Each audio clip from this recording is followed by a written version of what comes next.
You're listening to the RE Social Podcast with your hosts, Andrew and Vince from AnVi Invest. For more information, go to anviinvest.com. Guys, thanks for checking in. We're going to basically give you an update on what we've been doing, what we're up to, and where we're going next. Vince, you want to kick us off, dude? Yeah, so this is August 2024, and this is from the future. I was kidding. Back to the future. August 2023, and we just closed on our first duplex in outside Nashville of Tennessee. And basically, we just want to give you guys an update of what we've been up to. People have been asking us, the meetups and stuff. So right now, we started selling off our Bakersfield portfolio. If everything goes well, we will only have one more property left. That's the one with Stevie. Should be here in any minute. Stevie. So everything else is sold in Bakersfield, and we started moving our money to Inland Empire, and then we started buying in Orange County last year, and this year we're starting to buy in Tennessee. So basically, our strategy is going from D to C to B neighborhoods. So we only have properties which will be B and A neighborhoods, and we sold everything else. Yep, and tell the good people why that is. Yeah. So what it is guys, so when we started buying in 2018, we didn't have a lot of money. We're pretty open about it. We had 20 grand each, and that's all we had. So we sank like 40, 50 grand into a property triplex in Bakersfield. And that's how we started our portfolio. But over the years, we learned that when you go to D neighborhoods or C minus neighborhoods, it's just harder to manage. And there's a lot of repairs and turnovers, and it's at some point it doesn't make any sense to keep buying there and managing it for us, right? Because we also have full-time jobs. So what had happened was we realized that we're not making any cash flow, but the market was still going up based on how money printing works and inflation and stuff. So we did come up in terms of nominal value of the dollar, right? Because they keep printing more, so it costs more for the same dollar to buy. So we did sell at a profit, but it doesn't make sense to buy in those areas anymore, because we want to buy in areas where even if the cash flow is very little, but remember, we have to have cash flow. Don't forget, don't buy properties that don't cash flow, then you're going to lose the property. So we started buying in areas where cash flow is smaller today. But if you listen to Kathy Fedke or anyone from Bigger Pockets, you would know 1 year from now, you can increase the rents, even if there's rent control, but your mortgages and most of your expenses will be the same. So that's the approach we've been taking. And it's been a slow grind for us. We've been losing a lot of money, our money, that because of repairs and vacancies and evictions in California and stuff. Yeah, the squatter issue. Yeah. People don't want to talk about it. They want to pretend like it's all good, but it's like, it takes us on average 9 months to 12 months to evict someone. So literally 2 people didn't pay rent last year. Literally just those 2 people, $40,000 gone from my pocket and Drew's pocket, because we have to still pay the property taxes, and we still have to pay, the mortgage, interest, taxes, insurance, and fix the house when they break it, and pay for the gardening, water, all of those things, right? It's crazy. So you're going to play a game, rental real estate game in California. You better know the law. You better know who you're renting to, who you're letting into your property. Now I'm so crazy. Like, I will check your credit if you try to come inside my house. I'm like, why are you in my house? First date. What is your credit score? Yeah. First question is, what's your name? Second question is, what's your credit score? And if you're going to get drunk and fall, I will make sure you fall outside the property lines. That might be the most advanced thing you've ever said. Yeah. Essentially. So to kind of summarize, we, especially me also having a business where I'm hiring people and bringing in, new clientele all the time. Between that and the real estate, and with real estate, that's vetting tenants, that's vetting the property management team that vets the tenants. Or maybe it's me vetting the tenants as an Airbnb host of 9 units, but also just in who I'm hanging out with, who I'm building relationships with in any way. I've learned, and Vince has learned, that people is everything. People is the real currency, and that relationships will provide more fruits than anything. And if you bring in the wrong people, such as tenants or a wife who's just trying to, suck something out of you, just some value out of you and then ditch you, or maybe it's your husband, whatever. We got to be very careful. You got to be slow to hire and quick to fire. And the unfortunate part of that very correct philosophy that I've learned is that when you have a tenant that won't pay rent, it's actually impossible to quickly fire. Your hands are like tied because of the laws. And so that is also one of the main reasons why we're going into a red state, where that is a little bit more landlord friendly. So I'm really excited about this Nashville deal. Yeah, tell us about this deal. Yeah, man. So there's a lot of levels to, we were just talking about this yesterday. We've got a large boat with a small rudder, and that, it's going in the right direction now. It's just taking a minute. Like, things are kind of shifting, but going in the right direction. And I think the biggest plus is the fact that, if we do make a mistake and bring in the wrong tenant, it's a little bit easier to get people out. The law is a little bit more friendly to guys like us who are just trying to make something, just trying to support my family. I just want to enjoy the good life, and I'm willing to work for it. But I want to play the game, and I want the game to be somewhat fair. And so this is why I'm kind of over California. I don't want to say that I'm completely done. If a deal comes across our table, it's in a great neighborhood that would attract great people willing to pay premiums, especially in furnished rentals. Obviously, there's a lot less risk there. We've, never had, knock on wood, a squatter issue on furnished rental. So anyways, point is this red state is there. The big play is the red state is giving us more landlord-friendly laws. It's giving us all the appreciation that we were getting in SoCal, which is crazy because it's Nashville. Just even you listen to this word, Nashville. If you know anything about real estate or just how markets are going, you already know, like, oh yeah, that's like one of the top markets right now that's growing. That's been that way for years, by the way. What are the top three, Vince? You probably know, like, it's like Nashville. It's like probably somewhere in Florida, the state of Florida, probably the state of Florida, state of Tennessee, and Texas, maybe. Yeah, a lot of the Southeast states are doing very well. Even Georgia is doing very well, where my family lives. Alabama is looking up pretty good too. Yeah, nice. Tennessee is good. The Carolinas are doing very well. Nice. Basically, a lot of the red states are doing well. Not to be political, but business friendly, landlord friendly. Yeah, that's where the money will go. Where money goes, people go, employment goes, population growth goes. Yeah, Yeah, and when I was there, it's just, obviously we know the stats, but even just looking anecdotally out the window, I wanted to spoil my team because people is everything. So I want to give a lot of value to our amazing team. And so I took them to this fancy restaurant, steakhouse, I don't know, 70th floor or whatever. And I don't say that to brag. I say that to give you guys a lesson, like, take care of your people, give. And man, it has been coming back in spades. Vicky, our realtor, if you're listening, you're the GOAT out there. She's like the connection for all the connections. Like, she's amazing. So anyways, long, short, and looking at the skyline and waiting for our table, having a drink, I looked and there was like just a sea of cranes just building and building and building. That place is cranking. Let's also talk other benefits in that it's just a fun town. It's a music town. I'm a musician.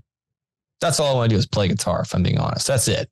I'm doing this to grind, to give myself that freedom to be like, man, I'm just going to play guitar today. Yeah, but do you know A minor 7? I know A minor 7, but only if you can tell me the notes in A minor 7. No, I'm just kidding. A, C, E, and G. Oh, he got it. Give him a Dr. Pepper with sugar. He's earned it. But yeah, so it's a music town. It's fun. And we're actually having a good time. And the boots on the ground that we have there, she was sending me some videos, and we've got like guitars we're going to put on the walls and like pictures of, like famous concerts. Like, yeah, just like that, actually. Yeah. The Ryman and the Grand Ole Opry. And I love this. There's a place in my heart for country music as well. It's not my favorite music, but I do love it. And like, it's just one of those things where we're going to lean into that on one side. And in this duplex, we're also going to unfurnish the other, although we're going to put brand new appliances in there. Long story short, we're going to kind of beta test this. One side's going to be unfurnished. One side will be furnished. See how it goes. See what the market's asking for. The big benefit is we're hooking up into the ecosystem of a friend of ours who's already doing it out there successfully and already seeing a ton of, one of the biggest reasons we're going to this market, ton of cash flow. So in just the 5 years we've been doing it, we've been grinding. Thankfully, we have high incomes. But yeah, it's been definitely one of those things where all of a sudden, shoot, now we got to pay 10 grand for a whole, fix up, remodel, clean, paint. It turns into a thing.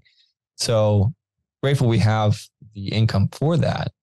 But we're looking to make this a self-sustaining business with generous cash flow, generous cash reserves, without having to sell a bunch of properties to do so. I like the best of all the worlds, if you guys could probably understand. So we're already seeing his numbers. We're excited to team up with him and his team. And we're looking to get, the goal is $1,000 per door, whether we got to furnish it or not. And the spread, the rent to price ratio, especially that we're putting, a good chunk down, 25% at least, is making that much easier. Also, the fact that we've been doing this and sustaining this and built a really great, I'm very proud of us. We built a freaking amazing system that helps everybody to win, right? Even if we have to stress and take some of the lumps and throw a little bit of money out of our pocket once in a while, it's really awesome that we are able to create wealth for our families, our friends, anyone involved, building equity when they wouldn't know the first way to build equity or wealth. And we're helping to give them the solution to that, the vehicle to that. So I'm very proud of that. And that's why I want to keep pushing it. And that's why I want to keep going. And I'm really excited that now what we're doing is we're just getting smarter. I mean, if you saw this duplex, it's in such a beautiful area, like a huge lot, family area, by the way. It's also the hometown of some famous country singers. And so it's just got this kind of aura to it. So I'm really excited for the change, and I'm excited for us to get to a self-sustaining place to where it's just wins on wins on wins. And I'm excited to see where it is in a year and how well we've done. My goal is to get us 10 units out in this area, just north of Nashville. And if we're making $1,000 a door, running it well, providing quality housing and quality stays for maybe guests who are looking for furnished stays. That's just a win-win-win. And I'm also working on locally as well as going to be, out in Nashville, locking in accounts with insurance. I don't even know what you call them, representatives or guys who basically will contact me. Relocation specialists. Yeah. From like corporate housing to insurance. So what happened is, I got my first call from somebody who said, hey, this old lady's got a flooded house. She's got 2 small dogs. She's got nowhere to go. So it felt really good to realize not only am I going to get premium rents, but I'm also going to be getting this warm, fuzzy feeling of helping this lady who's like stuck in a flooded house. Full disclosure, it actually didn't work out. It was a little further away than she wanted to be. But I did establish a great relationship with him. He saw me shaking and moving and making it happen. But yeah, so I'm working on that as well. And essentially trying to push harder on just getting a generous cash flow system. I think your time will be best spent just doing that. Yeah. Like you shouldn't even do any of the other stuff. But just for people who are listening, I wanted to maybe, I want to hit like maybe a couple of reels too. Miriam can probably pick it up from this. First is the whole point of this podcast, guys, is actually tell you guys what we do so you can learn from it. And if you can, either get mentorship from someone or us, or, figure it out and then do it by yourself. I'm going to not even be shy. Sorry to cut you off. You should pay us good money to teach you how to do what we're doing. Yeah. Holy cow. Or like change your life. I know, right? So, or, we will be, you can be partnering with us, right? So I want to break down some numbers so people understand, right? So the deal we're doing in Nashville is with our buddy JK, right? So he, throw down 40 grand. We bought something for 160 grand, something like that in Bakersfield about 2 years ago. We sold that property for 300 grand last month. So that was a capital gain of, I don't know, 150,000, something like that. Well, we're skipping a step. Yeah. We refi. Yeah, we refi, but I don't want to get too complicated. Let me just, let's do it this way and then we'll tell them the story. So we bought it for 160. He put on 40 grand and then property sold for 300. So that was about 150 grand in it, right? And then half of that was JK's profit. But in Andrew was mentioning before, we also did a refinance and paid him out the 40 grand, right? So we tripled his money in 2 years. So then what we did was we took that money and bought something in Nashville, Tennessee, and he gets 25% of that deal, right? So basically what has happened in 2 years, he has no money in the deal, but he owns 25% of a $650,000 property, probably soon to be 700 because we're improving it. Yep. That's the beauty of partnering with people who know what they're doing and they're in it for the long term. So I want to tell people, if you're going to be spending time with people, have long-term friends, have long-term buddies. Like short-term people they're useless. They're not going to help you. You want to think like 5 years down the road and you want to see who will help you get there, right? So that's what we like to do. We partner with, people tell us you shouldn't be partnering with family and friends. Basically, all of our homes are owned by our family and our very, very close friends. And that's great. Yeah, that's how we like to do business. Granted, it works. That's the only thing. I think that's where it's coming from. To play devil's advocate, I think there's a lot of guys who won't roll up their sleeves and make it work. And we've been doing that for 5 years. We've run our deals and learned from certain mistakes along the way and just get better and smarter every day, every year, just doing better deals, knowing more about different, complexities and contingencies that can happen. And so, we have great relationships with everybody because we're pulling it off. We're doing it. We're being successful and we're helping to build wealth for ourselves and for our friends and family. And it's awesome. And at this point, raising capital and getting friends involved has never been easier. Because after doing it for 5 years, of course, everyone's like, all right, well, they can't be too bad or whatever. It's like, I get it. Everyone always wants to know like, what's the risk? What's going on? How can, you rob me? And we're like, dude, it goes to an escrow account. You own it. Like we don't even see the money, it's just like, but yeah, so because we've been making it work, we've had no issues for sure. So now, full disclosure, the only, the mistakes that we made over the past 5 years or whatever, it's the only way that we are still in business and keep continuing to do that is because Drew and I have very high paying jobs or whatever, like he has a business and, we make like over $250,000 to $300,000 a year, right? So we don't have kids and bunch of liabilities. So we are able to funnel a lot of that money into our business. So, I tell people, you could definitely do this by yourself. We recommend that you do, but you better have like a lot of money to bail yourself out of it. Otherwise, you're going to lose the properties, which is very key, guys. Like, I think of myself as a numbers guy and, I calculate all these numbers and, I plan for 6 months of reserves. That's a lot for us because our burn rate is 50 grand a month. That's how much. So 6 months is a lot of hundreds of thousands, right? We blew through that and then still more, right? Because we were like bleeding so much money for every month.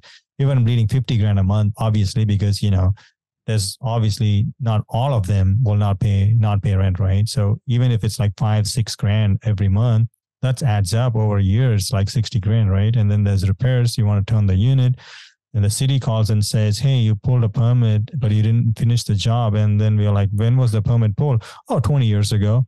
I'm like, well, we bought the property last year. They're like, we don't give a shit. Like, fix it or you can't sell this. And they put a lien on your property, right? It's crazy. That's the property we're selling tomorrow. Yeah. So that's all to say. It's been a grind that we're willing to do. And we're willing to roll up our sleeves and outwork any issues that we've come across. Proud of us for doing that.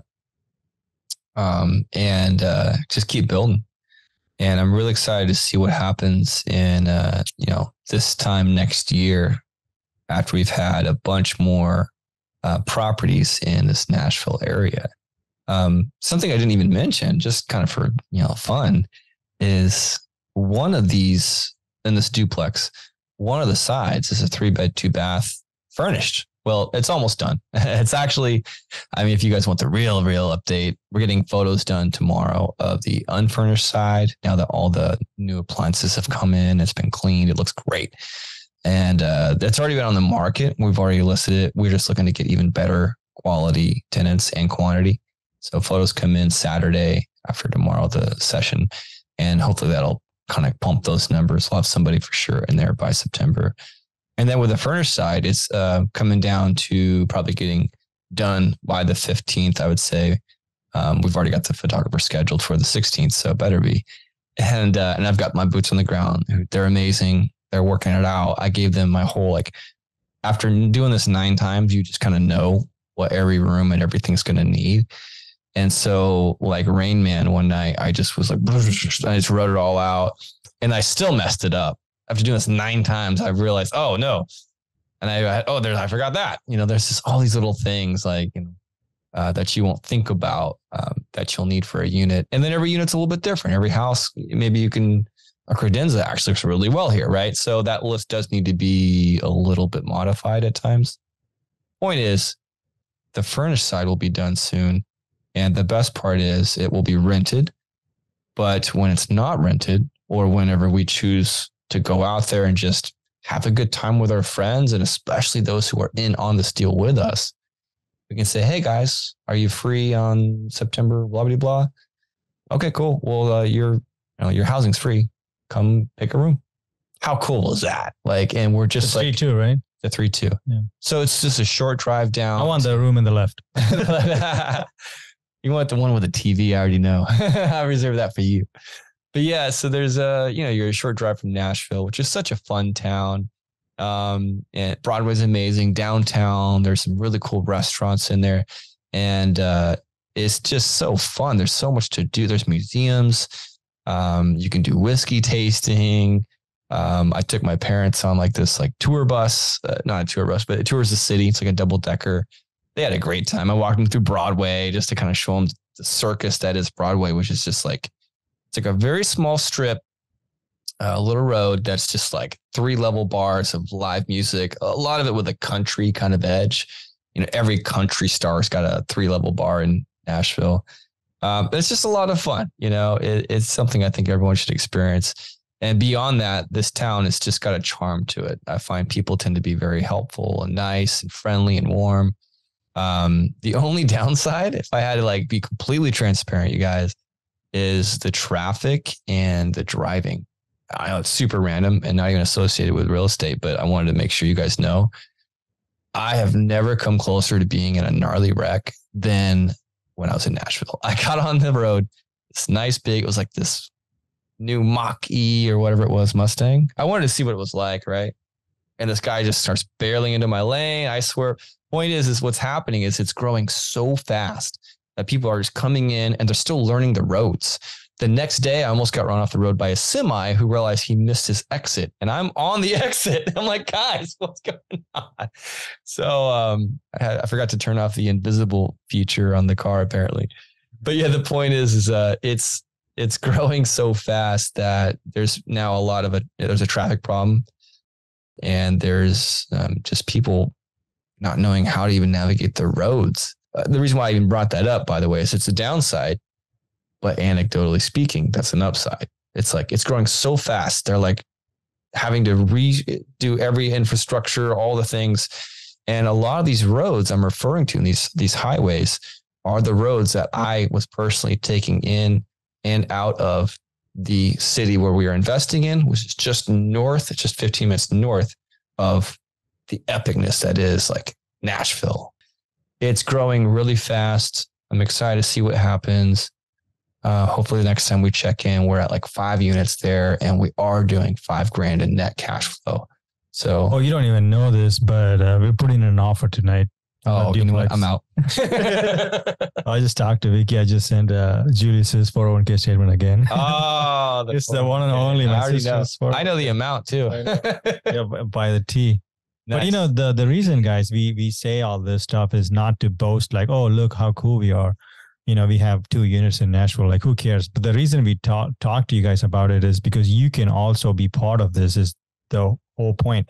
Like my roommate, you know, who just works in a restaurant industry, will be part of that deal that I'm talking about next. The duplex, the $600,000 duplex. He'll probably own a fifth of it, which is crazy, right? He can be a waiter and own real estate. And he could, you know, like if you do this once every few years and, you know, we work on it to make the property better, that's the benefit of partnering, because you can extract all the benefits without putting in time. Yeah. Like even I am thinking of partnering with somebody else better than me. So, you know, like I don't have to work all 100%. The time. I'm investing in syndications the second I can. I might buy Drew's next business and just be a partner in that and then just not teach guitar at all. Yeah. Smart.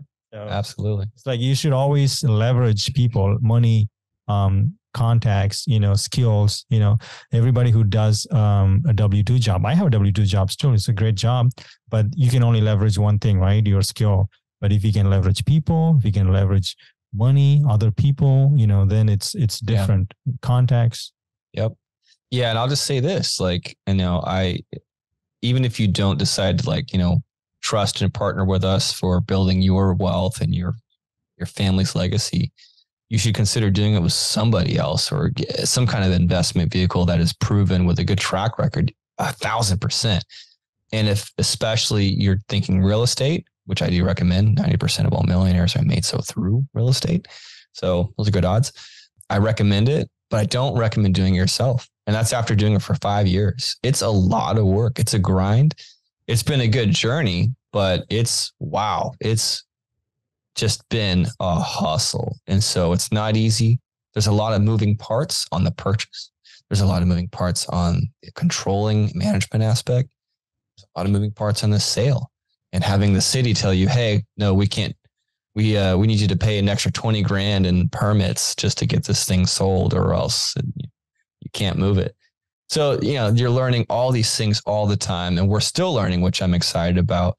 But the point is be prepared it's a starting a business that you know nothing about, with so many ways to go right, but then therefore so many ways to go wrong. So, and even us, you know, reading and asking all these questions to guys who've been doing it, we still made some mistakes on our first deal, still made some mistakes on our second deal, you know, and we'll probably still make mistakes, which is cool. But, you know, at least now we know a lot better on how to kind of manage those, and we have contingency plans in place. Mistakes can be made, and we are still good. For instance, in running the analysis on the monthly, you know, potential income, we look at the 3 levels: 12-month lease, like traditional unfurnished. We're looking at furnished with like a midterm play, and maybe even a short-term play. So, point is if you're going to get started, I recommend it, but research and start to really get to know the animal that you're about to try to put in a cage, because it will put you in a cage first.